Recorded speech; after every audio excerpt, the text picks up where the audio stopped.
खुलुमबाय गिबियावनो गोजोन फुंबिलिनि आंनि गोसो गोरबोनिफ्राय बरायनाय आरो सिबिनायखौ नोंथांमोननिसिम गिबियावनो जासिहरग्रोनाय थाबाय। आसा खालामो बयबो मोजाङैनो दङ।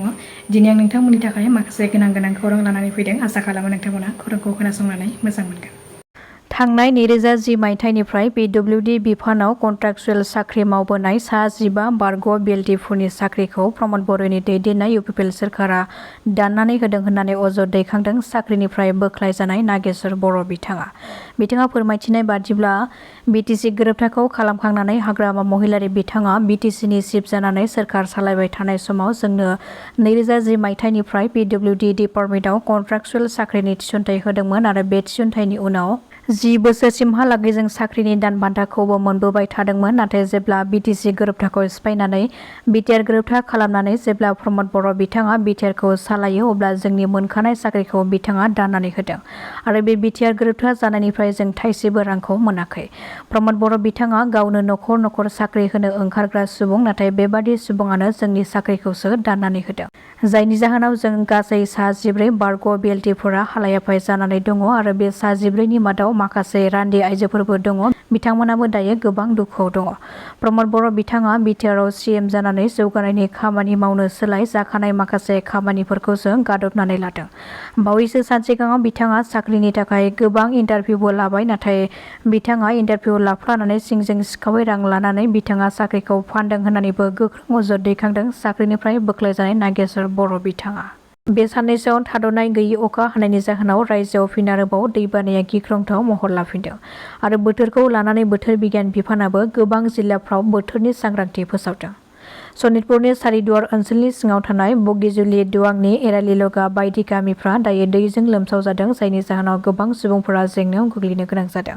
बेनि अनगायैबो उदालगुरिनि माजबातनि गंसे दालाङाबो अरुणाचल प्रदेशनिफ्राय बोहैबोनाय फुथियामारि दैमानि दैया देरनायनि जाहोनाव लामाया बायस'हांदों, जायखौ लानानै बे लामाजों थांलाय फैलाय खालामनाय गोबां रोजा सुबुंफोरा गिखांनाय थासारि सोमजिदों। BTC बिसायख'थिखौ लानानै बर'नि मोननै रिजनेल पार्टिनि गेजेराव दासान्दि गावजों गाव गारि बुख्रुबलायनाय आरो बायदि हिंसायारि जाथाया सोलिगासिनो दङ। खौरां मोननाय बादिब्ला UPPLनि माखासे सोद्रोमाफ्रा निसिमा बियाबाव BPFनि सोद्रोमाफोरनि गारिखौ गाग्लोबनानै बुफाय बुसि खालामदों। बे जाथायखौ लानानैनो हरनि समाव 14 नं चिरां दुवार बियाब आरो 14 नं निसिमा बियाबनि गुबुन जायगाफ्राव बिसायख'थिखौ लानानै दाङाबाजिजों सोमोन्दो थानाय EM फेरेंगानि बिजामादै सोमखोर नार्जारि आरो गुबुन सासेबाव मावफर गामिनि जाखद नार्जारिखौ चिरां पुलिसआ खाबाय होननानै सुलुंनिफ्राय मिथिनो मोननाय जादों। चिरांनि सिनियर पुलिस बिबानगिरि आकसार गार्गनि दैदेननायाव बिसोर सानैखौ हमनाय जायो होननानैबो मिथिनो मोनबावदों। गुवाहाटी रेलवे स्टेशन पार्किंआव सासे सुबुंनि गोथै देहाखौ गारि सिंनिफ्राय बोखांनो हादों। मिथिनो हानाय बादिब्ला गुवाहाटी रेलवे स्टेशन पार्किंआव गंसे AA01RC7579 नम्बरनि गंसे गारि सिङाव सासे सुबुंनि गोथैखौ बोखांनो हायो। सुलुंनिफ्राय मिथिनो हानाय बादिब्ला बे थैनानै थानाय सुबुंनि मुङा 28 बोसोर बैसोनि धीराज टेका आरो बिखौ बायहाटा सारियालिनि मुक्तापुरनि होननानै सिनायथिनो हादों। गुवाहाटीनि डाउनटाउनाव थानानै गारि सालायदोंमोन धीराज टेकाया।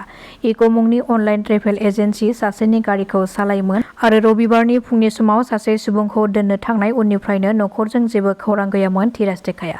नखरनि सुबुंफ्रा जेबो खौरां मोनैयाव ट्रेभेल एजेन्सिखौ फन खालामनायाव पल्टन बाजार रेलवे स्टेशनाव दङ होननानै खोन्थायो आरो बे खोन्थानाय लेखायैनो नागिरनो थांनाय समाव गारिनि दरजा खेवनाय हालोदाव गारि सिंनिफ्राय धीराजनि गोथै देहाखौ बोखांनो हायो, नाथाय बिनि मबाइलखौ मोननाय जायाखै।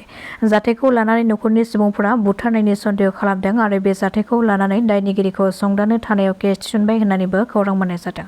क'क्राझारनि आफ्लागावआव जानाय बिसायख'थियारि फोसावदिं मेलाव बाहागो लादों गिबि मन्थ्रिया।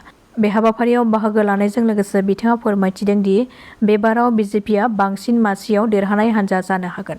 BTCनि गारिनि पेसेन्जारआ हाग्रामा महिलारी, प्रमद बर', अनजलि दैमारि गासिबो जागोन, नाथाय ड्राइभार आरो थावखौ नरेन्द्र मदिया होगोन। BTCआव ट्रिपल इन्जिन सोरखार जागोन, मोनथामबो हान्जाया सोरखाराव थागोन।